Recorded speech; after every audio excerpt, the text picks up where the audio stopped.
independent baseball, you don't get much of spring training like you do in the big leagues. You get 6 weeks here, you get maybe a couple days, so see what happens. So how's your time being all that to play when you do get up there? Well, I can't tell you what hasn't happened yet. Okay. When practice is feeling good and all? I think practice feel fine. We haven't taken any today, but we actually only taken one live batting practice, and the rest has been inside the cages, so we'll see. Why did you decide to do this? Why did you decide to play this year for the Worcester Tornadoes? And why do you do what you do? I like it. I love it. There you go. Same answer. I love it. When did you decide? It ain't about the money, believe me. And I know you're not getting paid enough either, so. Wow. When did you decide to do this? How did the process happen? After for reasons I had spring training 3 weeks in Mexico, and I was going to make the team, but that anti-doping issue we had came back, and Todd Bretner, who's the owner of the Tornadoes, contacted me through Twitter and asked me if I wanted to play. I contacted him back, said absolutely. I'd like to play. Maybe I got two more good years in me. I think they signed me up to a 2-year deal, and here we are. That's simple. What are your expectations? What's a successful season for you at this point? I think just staying healthy. I never really put numbers on myself, especially now. I think the main concern is keeping myself healthy. I'm sure the bat speed's going to be the power, and once I can stay in the lineup day in day out, the numbers will be there. And in terms of being kind of like the older guy around, how is it? Much older. Yeah, with the young guys, how are they picking your brain a little bit, asking a lot of questions? How is it? They're a bunch of great guys. I really don't know them all that well yet. Like I said, we only had 7 days of spring training, and 3 of those days I was gone. I had a charity event to do in Canada. So, this is going to be hands-on learning process, getting back into the rhythm of the game and getting into the players at the same time. Yeah, do you have an interest in managing? I've heard that before. I managed last year in the Yuma Scorpions and was a player. I don't want to do both of them at the same time. It's very difficult. Eventually, that may be what it's going to evolve into. I may manage a team. We'll see. You think it'd be difficult for you to get into managing? The way people maybe think about you or something like that? How do they think about me? It's the public perception of you. And what is it? It varies by the person. Well, what is it? You brought it up. It varies. Some people love you. Some people less than love you. Think you're a lightning rod. Yeah. For what? For attention. For the stuff that you've for your book and other stuff that like what? The steroid stuff. Yeah. Well, I tend to know the game more than most have been involved with Major League Baseball 17 years, how it internally runs. So if it comes to experience, knowledge of the game, and knowing how to teach it, I can do that easily. If it has to do with media or public perception, that's a whole different story.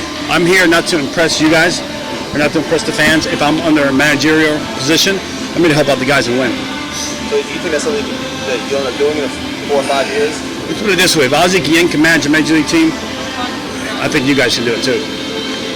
And in terms of talking about the play, are you playing the field at all, or are you DHing? I'm going to start off DHing. Today I may take some ground balls at first, see how I feel. I think I'll be playing some first base when I'm ready though. Okay. How long do you think it'll take you to get ready to be in the field itself? I don't know. Depends on how I feel. I'll take ground balls today, see how my arm feels, see overall the soreness factor tomorrow. So I've got to take everything into consideration. What's best case scenario for this season? I know you said that you just want to be able to stay out there the entire time, but obviously you wouldn't want your production to not look like Jose Canseco. What's best case scenario, knowing where you are in your career? If I'm healthy, the numbers will be there. I'm not going to put a finger and say this, that, this. See what happens. Okay. What do you predict I'm going to do if I stay healthy? You got the power. I know the power. How do you know that? Because, How do you know I got power? I keep hearing about it. I'm old enough to be your dad. Right now. That's true, but, I believe looking at you, you look the same as, during your playing days when I was much younger. Do you still, still working out all the time? Still doing stay in shape, working out. Yeah, absolutely. That's the only way at my age you're going to be able to play this game is you've got to stay in shape. I pride myself on that, staying in shape, eating the right things. And you got to respect the game that way. How do you feel your body is compared to your major league playing days, though? I definitely don't have the same speed. My legs are not what they used to be. Then again, I used to be extremely fast. Can I still run? Probably about an average runner. So. Are you going to try? I'm sorry. How many teams have you played for in the two last Independent baseball? I have no idea. A bunch. Been a few.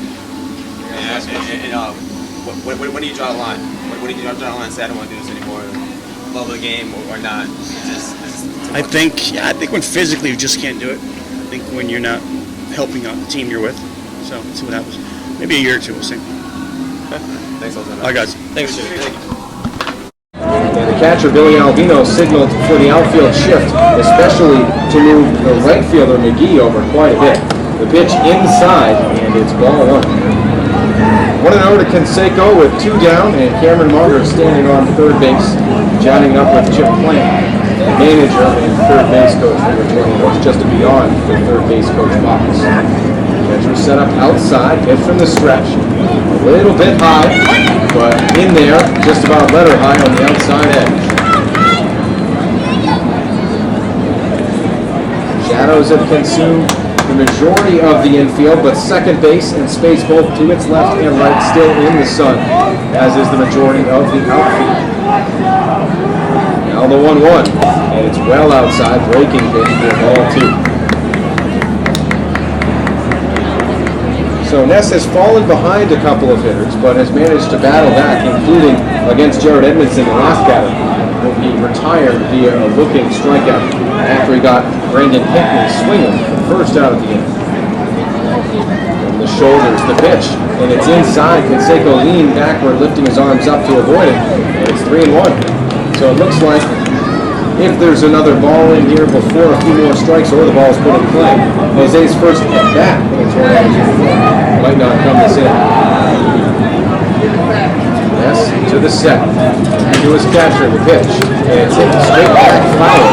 Is hitting a small bird fly on the inside edge. Now it's up to Canseco, a right-handed hitter. Try to avoid the same fate. He's swinging the bat around in circles. Ready for it, and the pitch is rounded deeply foul on the third base side. Just to the set. Albino set up outside. A look to third from the pitcher, and now the pitch. It's inside for ball 4. First walk of the season for Ness, as well as for Canseco. Canseco, Alex Trezza, and Nick Solani do up for the Tornadoes. Worcester Club trails by 45th pitch of the day for Ness. Outside. 3 inches off the plate for ball 1. Slider there didn't quite extend his own ball. Nice and quick and subtle. It's outside again this time. Closer. Vertical.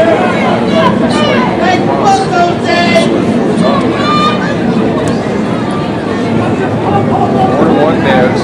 As Canseco plays one of his former teams. Pitches low. Another ball. Really don't want to.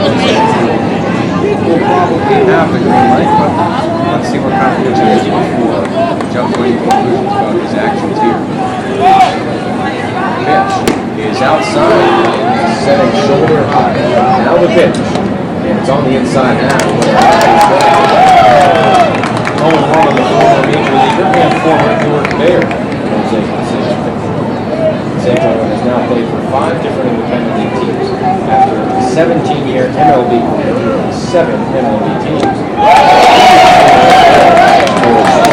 Isn't all that far off, as you can tell. He's trying to go golfing.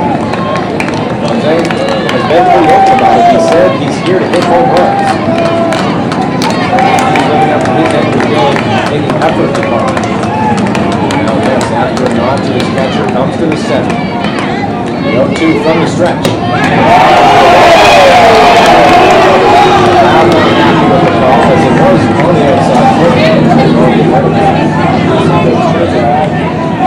1 run on 4 hits and 2 errors for the Tornadoes. One of them led to an extra run. Another run for the Bears, who had 6 earned and 7 wrong.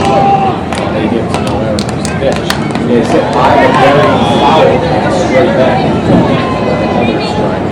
It stays at 1-2.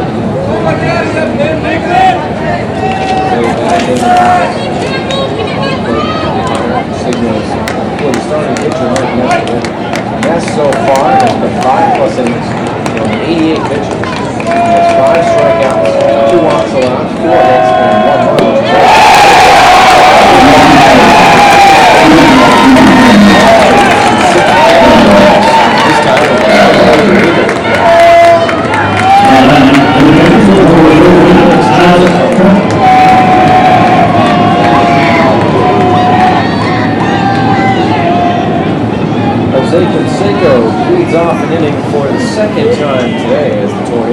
play it to 2 in the top of the 8th. The first pitch is the strike, the breaking pitch.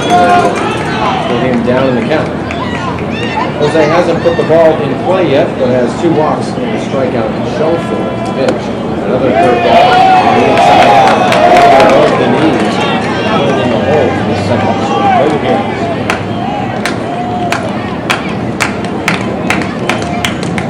Long look for pitch to catch it.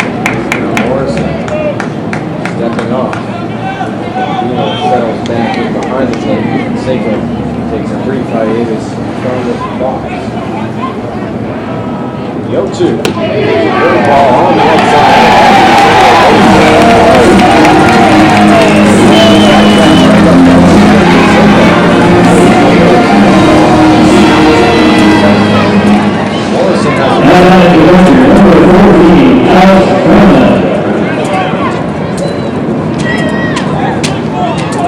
Morrison so far this season, and also tonight, is 1 for 3. An RBI single back in the first, fly out in the fourth, and a pop out in the sixth. Against lefty, against the righty Kyle Morrison, who's in second inning work. Mike Guess in line for the victory after 6 effective fouls going out of the ballpark. Mike Guess, 96 pitches, struck out 6 batters, walked 2, allowed 4 hits, and just 1 run in the first, settling down quite a bit.